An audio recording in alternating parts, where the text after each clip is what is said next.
Good morning class. आज हम organising chapter के एमसीक्यूज और केस स्टडी सॉल्व करेंगे। मैं क्वेश्चन रीड आउट करूंगी, थोड़ा सा पॉज लूंगी, इतने आप सोच सकते हो आंसर क्या है, एंड देन मैं उस आंसर को समझाऊंगी। ठीक है, तो क्लास आप जो है वीडियो कंप्लीट होने के बाद अपना स्कोर जो है कमेंट्स में मेंशन करना कि आपने कितना स्कोर करा आउट ऑफ एमसीक्यूज में प्लस केस स्टडीज में। ठीक है, अब जो है हमारा क्वेश्चन नंबर 1 की ओर चलते हैं। क्वेश्चन नंबर 1 क्या है? Which of the following is the first step in the process of organizing? Options ध्यान से सुनना। Assignment of duties, departmentalization, identification and division of work, establishing reporting relationships. सोचो, कोई भी काम स्टार्ट करने से पहले हम क्या करते हैं? पहले काम को आइडेंटिफाई किया जाता है, आफ्टर दैट जो है हम उस वर्क को डिवाइड करते हैं। So option C is the correct answer. Okay, MCQ number 2। Organizing helps in reducing cost, increasing efficiency, defining authority and responsibility relationship, all of the above. Organizing का main काम होता है बताना कि बॉस कौन है, सबऑर्डिनेट कौन है ना? यही काम होता है ना। तो उसमें क्या पता चलता है कि अथॉरिटी एंड रिस्पॉन्सिबिलिटी रिलेशनशिप क्या है। So answer C. ठीक है, question number 3. Grouping of similar activities is known as delegation, decentralization, departmentalization, coordination. Similar काम एक जगह जब जमा कर दिया जाता है, एक साथ जब किया जाता है, जैसे मार्केटिंग का काम अलग, प्रोडक्शन का अलग, तो उसको कहते हैं हम डिपार्टमेंटलाइजेशन, क्योंकि हम अलग अलग चीजों के क्या बना देते हैं, डिपार्टमेंट्स बना देते हैं। Right. Question number 4. Which of the following establishes who reports to whom? यहाँ वर्ड जो कीवर्ड है वो क्या है, ध्यान से देखो। Who reports to whom? Reports to whom? तो यहाँ पे क्या है, कौन किसको रिपोर्ट करेगा? तो इसका करेक्ट आंसर भी क्या होगा, रिपोर्टिंग रिलेशनशिप, जहाँ पे जो है हमें पता चल रहा है कि किसको जो है हमें अपनी चीजों को रिपोर्ट करना है, जो भी हम वर्क करके दे रहे हैं, आफ्टर वर्क कंप्लीट होने के बाद हमें किसे रिपोर्ट करना है। तो वो कहाँ पता चलेगा, लास्ट फोर्थ स्टेप पे, जो है रिपोर्टिंग रिलेशनशिप्स। ठीक है, question number 5. Functional structure is best suited for organization which have diversified products, are large in size, operate in dynamic environment, produce single product. Functional कौन सा होता है? जो हमारा small plus medium size organisations के लिए होता है। ठीक है, सो जब स्मॉल ऑर्गेनाइजेशन है तो हम किसके लिए बेस्ट सूटेड होगा, जहाँ डाइवर्सिफाइड प्रोडक्ट्स है? नहीं, बिकॉज वहां क्या अलग अलग रेंजेस होगी। तो ये किस में चला जाएगा, हमारा डिविजनल में। Are large in size? No. Dynamic environment में? नहीं। किसमें? Produce in a single product. So इस तरीके से जो है क्वेश्चन को आप कीवर्ड्स के थ्रू भी कर सकते हो। लाइक मैंने फोर्थ क्वेश्चन में आपको कीवर्ड के थ्रू आंसर पे लेकर गई, इसके अंदर क्या किया मैंने, आपको एलिमिनेशन मेथड अडॉप्ट करवाया। सो आप जो है इसी तरीके से, जो आपको ज्यादा सही लगता है, पर दोनों के लिए क्या है, आपके कंसेप्ट बहुत क्लियर होने चाहिए। ठीक है, मैं बार बार यही सेम चीज कह रही हूँ कि कंसेप्ट क्लियर करो, कुछ भी डाउट होता है मेंशन करो, मैं जो है एक्सप्लेन करूंगी आपको। ठीक है, question number 6. Informal organization is based on rules, authority, social relationships या फिर organizational hierarchy. सोचो, इनफॉर्मल है तो इनफॉर्मल क्या है, जो मैंने बताई थी, दिल से। कहाँ पे होगा, सोशल रिलेशनशिप्स में। ठीक है,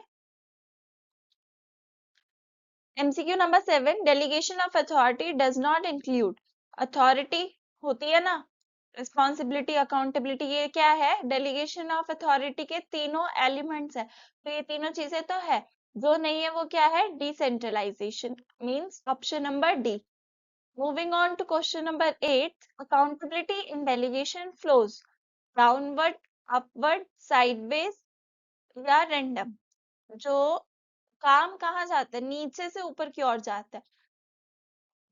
सॉरी, काम क्या होता है, ऊपर से नीचे की ओर दिया जाता है ना। जो सुपीरियर होगा वही तो सबऑर्डिनेट को वर्क देगा। बट जो अकाउंटेबिलिटी होती है, जो जवाब जो होता है, वो किसे देना होता है? अपर लेवल को, जो सुपीरियर है उसे जवाब देना होता है, बिकॉज उसकी रिस्पॉन्सिबिलिटी है लोअर लेवल से काम करवाना। बट काम में गड़बड़ आ रही है तो अपर लेवल वाले की ही रिस्पॉन्सिबिलिटी रहेगी वो। जो भी अकाउंटेबिलिटी रहेगी वो किसके हाथ में रहेगी? अपवर्ड डायरेक्शन में फ्लो करती है डेलीगेशन में। Question number 9th, decentralization means concentration of authority at top level, delegation to one person, systematic dispersal of authority या removal of authority। डिसेंट्रलाइजेशन क्या होता है? एक पर्सन को पावर देना?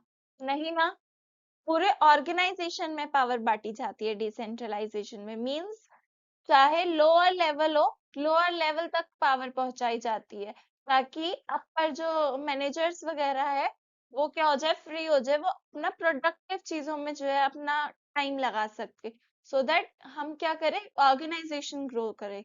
तो इसीलिए क्या की जाती है, पावर जो है पूरा ऑल ओवर सभी में डिस्पर्स हो जाती है। ठीक है, so option C is the correct answer. Question number 10th, which of the following is not a benefit of decentralization? इसमें से कौन सा बेनिफिट नहीं है? Quick decision making, motivation, sorry relief to top management, uniform decision making, initiative at lower level. इसके अंदर decentralisation में कौन सा इसका बेनिफिट नहीं है? डिसेंट्रलाइजेशन में क्या हो रही थी, पावर सभी में बांटी जा रही थी, तो क्विक डिसीजन मेकिंग तो आएगा, हमें बार बार पूछना नहीं पड़ेगा, टॉप मैनेजमेंट रिलीफ भी हो जाएगी, और लोअर लेवल्स को क्या मिलेगा, इनिशिएटिव भी मिलेगा। तो कौन सा इसका बेनिफिट नहीं है? यूनिफॉर्म डिसीजन मेकिंग, जो डिसीजन मेकिंग है वो यूनिफॉर्म स्टेबल सेम चलेगी। नो, सभी के अपने अपने डिसीजंस होते हैं ना, यूनिफॉर्म तो रहेगी ही नहीं वो। ओके, अब करते हैं case studies. Case study number 1, ABC school decided to organize an annual cultural fest. ठीक है, वो एक फेस्ट ऑर्गेनाइज कर रहे हैं, different activities such as stage decoration, anchoring, food arrangement and discipline were identified. Students were divided into different committees and specific duties were assigned to each member. A clear reporting system was established so that every committee reported to the teacher coordinator. ठीक है, तो इसके अंदर function identify करके हमें बताना है कि कौन सा फंक्शन है। कौन सा फंक्शन है जिसके अंदर कीवर्ड्स, देखो इसके कीवर्ड्स पहचानो, कौन कौन सी चीजें कह रखी है आपको। सबसे पहले तो उन्होंने डिसाइड करा कि ऑर्गेनाइज कर रहे हैं, फिर उन्होंने डिफरेंट एक्टिविटीज वगैरह देखी, आइडेंटिफाई करा ना कि ये सारी एक्टिविटीज रहने वाली है, मतलब आइडेंटिफिकेशन ऑफ वर्क हो चुका। आफ्टर दैट डिवाइड होगी सब में, मतलब डिविजन ऑफ वर्क भी हो गया, और सभी को स्पेसिफिक ड्यूटीज असाइन भी हुई, means assignment of duties. After that clear reporting system was established. इसको रिपोर्ट करना है तो रिपोर्टिंग रिलेशनशिप भी बन गया।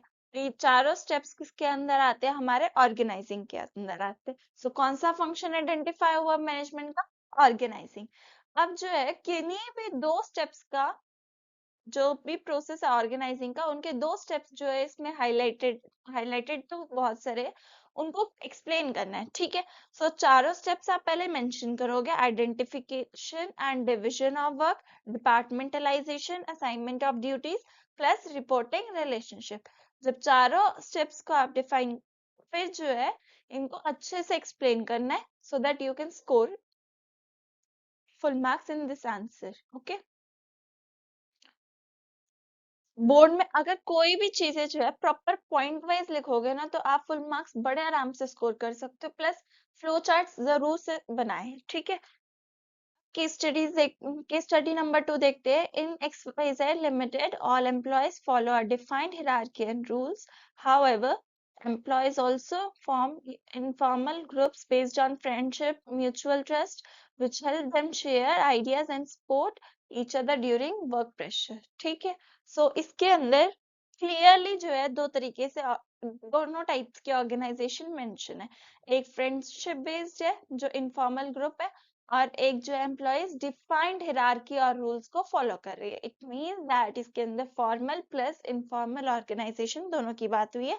जो कि फर्स्ट क्वेश्चन में हमसे पूछ रखा था। 2 टाइप्स ऑफ ऑर्गेनाइजेशन बतानी है, that is formal plus informal. फिर जो है एडवांटेजेस बताने हैं इनफॉर्मल के। तो सोचो, कम्युनिकेशन बेटर होगा, मोटिवेशन रहेगा, इंटरेस्ट के साथ काम करेंगे, पॉजिटिव एनवायरनमेंट रहेगा। तो इनको जो है, इन एडवांटेजेस को बहुत क्लियरली एक्सप्लेन करो। ठीक है, प्रेशर कम रहेगा, यस, लीडरशिप क्वालिटी आएगी। Question number 3, a school teacher assigned the responsibility of maintaining discipline in a class to the class monitor. The monitor was given authority to note down names of students who created disturbance and was answerable to the teacher for discipline in the class. Okay, so इस question में क्या बोल रखा है कि teacher ने जो है, जो क्लास डिसिप्लिन की ड्यूटी है, रिस्पॉन्सिबिलिटी है, वो क्लास मॉनिटर को दे दी। और मॉनिटर को अथॉरिटी दी गई है कि वो जो है स्टूडेंट्स के नाम लिखे जो डिस्टर्ब कर रहे हैं। और आंसरेबल कौन होएगी डिसिप्लिन के लिए? टीचर आंसरेबल होएगी। ठीक है, इट मींस दैट इधर किस कौन से कंसेप्ट की बात हुई है? डेलीगेशन ऑफ अथॉरिटी की बात हुई है। इसके अंदर तीनों जो है हमारे एलिमेंट्स शो हुए हैं। लाइक जब मैंने रिस्पॉन्सिबिलिटी दे दी, अथॉरिटी या मॉनिटर के पास जो है नेम्स नोट कर सकते हैं, तो अथॉरिटी, रिस्पॉन्सिबिलिटी प्लस आंसरेबल दे रखा है। इट मीन्स दैट अकाउंटेबिलिटी क्या है? टीचर के हैंड में। तो तीनों एलिमेंट्स शो रखे हैं। सो आप पहले डेलीगेशन ऑफ अथॉरिटी को अच्छे से एक्सप्लेन करोगे, आफ्टर दैट तीनों एलिमेंट्स को वन बाय वन एक्सप्लेन करोगे विद एग्जाम्पल। प्लस आप एक ट्रायंगुलर चार्ट बनाओगे, फ्लो चार्ट बनाओगे, जिसके अंदर तीनों के नाम लिखोगे एलिमेंट्स की। ठीक है, इस तरीके से अपने आंसर को अच्छे से प्रेजेंट करना। Case study number 4, in a company, decision making authority is shared at different levels. Branch managers are allowed to take decisions regarding sales and customer complaints without consulting top management every time. इसके अंदर भी concept बताना है plus advantages बताने हैं हमें। Question को समझो, क्या क्वेश्चन ने कहा है कि एक कंपनी है जिसके अंदर डिसीजन मेकिंग अथॉरिटी जो है अलग अलग लेवल्स पे शेयर कर दी गई है। इट मींस दैट हर एक डिफरेंट लेवल्स दे दिया ना, तो हर एक जगह पहुंच गई है। पर से लेके लोअर लेवल तक क्या है, डिसीजन लेने की अथॉरिटी सभी के पास है। इट मींस दैट कि किसकी बात हो रही है? डिसेंट्रलाइजेशन की बात हो रही है। तो कंसेप्ट हमें पता चल गया डिसेंट्रलाइजेशन है। तो इसके एडवांटेजेस आपको लिखने, क्या एडवांटेजेस रहेंगे? क्विक डिसीजन मेकिंग होगा, टॉप मैनेजमेंट को रिलीफ होगा, प्लस मोटिवेशन आएगा, ऑर्गेनाइजेशन ग्रो कर सकती है, एफिशिएंसी के साथ वर्क होगा, एफिशिएंसी प्लस एफिशिएंटली वर्क होगा, है ना?